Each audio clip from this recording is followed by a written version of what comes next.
Hey guys, it's Meg and welcome back to my YouTube channel. Today I'm going to be setting up my bullet journal ready for October, and let's just get into it.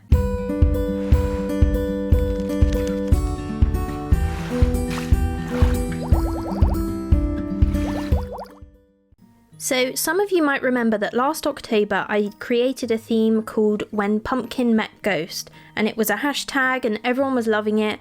I created these two little characters, Pumpkin and Ghost obviously, and they just had cute little faces, and the whole of my October bullet journal was based off of these two and their little love story. So as you can see, Ghost got Pumpkin some flowers, they went on a little park bench, they also went on a little cafe date and had a pumpkin latte, which I'm not sure about now, but then they went to a pumpkin patch and just things like that. It was super cute. And so because it was so popular last year, it's actually my most viewed video on TikTok as well. I set a poll over on Instagram and TikTok and asked everyone if they wanted me to bring them back for this October.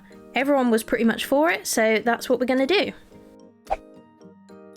So to start off my October setup, I'm actually bringing back a quote page. I've not had one of these in a little while and I just thought it goes perfectly for October because there's so many cute little quotes on Pinterest and stuff, and that is where I found this one. I just loved the quote, it's so cute. It's the most pumpkin-y season of all. I just loved that pumpkin-y isn't really a proper word and I thought it was super cute. So we've got the lettering here, really simple. I made the pumpkin-y lettering a little bit higgledy-piggledy as I thought it made it really cute. Then we've got three little pumpkin doodles up at the top, and the top tip for drawing these pumpkins is to draw each of the little segments one by one as opposed to drawing the outline and then just some lines through it.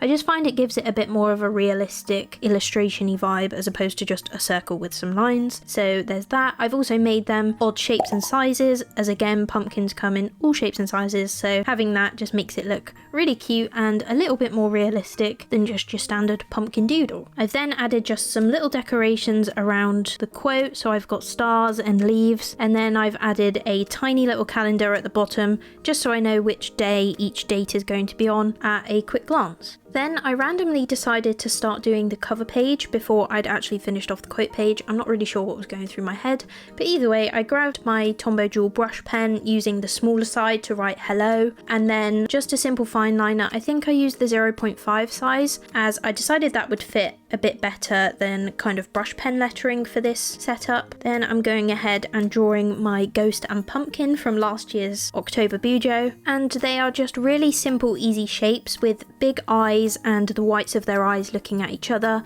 little circles for the cheeks and a cute little smile. Then I realised I hadn't actually finished the quote page, so back we go to colour this one in. I'm using a variety of kind of pastel colours along with this darker orange. So we've got a pale pink, a pastel-y peachy orange, the dark orange as I said, and then we're also using a pastel green and pastel purple. The first few colours you see me using are the Crayola Super Tips, which are my go-to for colouring, but I'm also using my Tombow brush pens for the purple and the green just because I really like the shades of those, and I'm going to be using the smaller tip of these colours for some of the lettering and smaller details throughout the spreads. So now I'm colouring in Pumpkin and Ghost, so they've got little pink cheeks, and then Pumpkin is obviously the peachy orange and Ghost is going to be in the purple. It is a little bit tricky to make sure you don't colour in any of the whites of the eyes or go over the little circles for the cheeks, but just try your best and I think generally it looks good. Just remember to try and keep your pen strokes going in the same direction as it stops it from looking too messy. Then I'm just colouring in the eyes using a really fine tipped brush pen, and that is pretty much it for the October cover page and quote page. So next I'm doing a mood tracker, which always features in my bullet journal setups because I really like them. They're fun ones to draw because you can be a bit more creative, and I just think they're useful ones to actually have in the journal. So I've written mood tracker in the similar style lettering as I always like to keep a consistent font throughout my journal setup. It can vary from month to month, but keeping it consistent within that month helps give a coherent overall look to the spreads, I think. So as this one is autumnal, I thought it would be easy just to use some simple autumn leaf shapes as my mood trackers. As always, I recommend doing a shape that is very easy to replicate, and leaves were definitely easy to replicate, so highly recommend those if you are setting up for autumn. And I highly recommend penciling them out first, as it's definitely a bit more tricky to make sure the spacing is kind of even throughout while still being able to fit in 31 leaves, obviously for the 31 days of October. Then I'm just colouring in my little ghost down in the corner with the purple Tombow brush pen, and then I'm using the other side of it to colour in the stars. For some reason, having purple stars really made it feel quite Halloweeny, so if you were wanting to include some stars, maybe try them out in purple this time.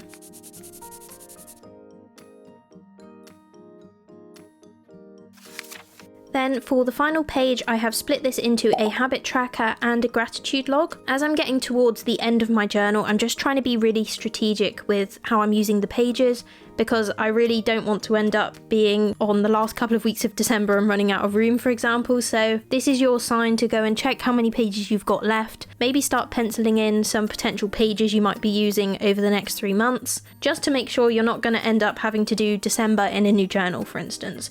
Obviously, if you do, it's not the end of the world. I just think most people are probably quite like me and would rather have their new journal starting in January in the new year.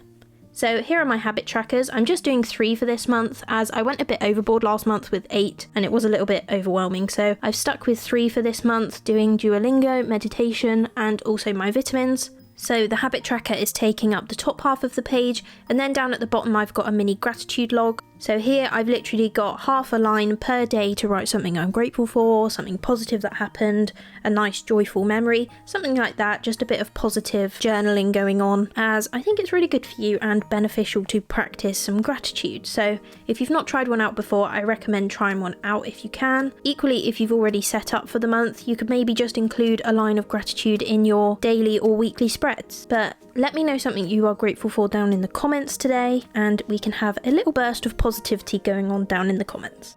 Now I'm just colouring in my final little pumpkin, and as you can see, I'm trying to practice what I preach and colouring in the same downward direction. And I think this really works with the pumpkins as well, as it helps emphasise those segments that give it a real pumpkin-y look. Then just some finishing touches, colouring in the eyes and the stalk, colouring in the leaves, and also highlighting the titles on my habit tracker, as well as putting in all the numbers for the days of the month. And that is it for this spread.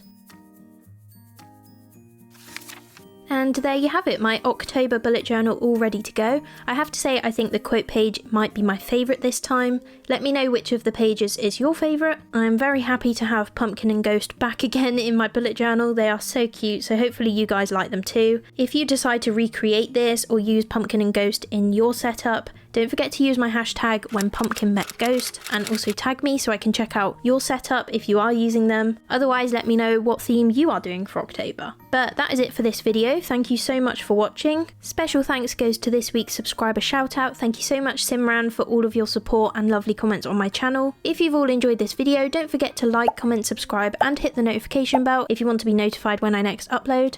And I'll see you in the next one.